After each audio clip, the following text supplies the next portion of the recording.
अहमदाबाद विमान दुर्घटनेतील वैमानिक सुमित सबरवाल यांचं पार्थिव मुंबईमध्ये दाखल झालेलं आहे। सबरवाल यांच्या पार्थिवावर आज अंत्यसंस्कार होणार आहेत आणि सबरवाल यांच्या घराबाहेर अंत्यदर्शनासाठी सध्या गर्दी झालेली आहे। आणखी तपशील आपण घेणार आहोत। प्रतिनिधी सुशांत सावंत आपल्याशी जोडले गेलेत त्यांच्याकडून। सुशांत, सबरवाल यांचा पार्थिव आता मुंबईत आल्याचं कळतंय। अंत्यदर्शनासाठी झालेली गर्दी सुद्धा बरंच काही सांगून जाते। रिद्धी, आपण जर बघितलं असेल तर गुरुवारी दुपारी 1:38 हा अपघात झाला होता आणि त्यामध्ये पायलट सुमित सबरवाल यांचा देखील मृत्यू खरं तर झाला होता।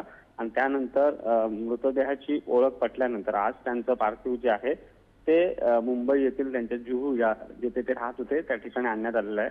त्यावेळी त्यांचे मित्रपरिवार असतील, त्याचसोबत एअर इंडियाचे काही त्यांचे जुने सहकारी असतील ते देखील उपस्थित आहेत। आपण जर बघितलं असेल तर ही घटना खूप दुर्दैवी होती।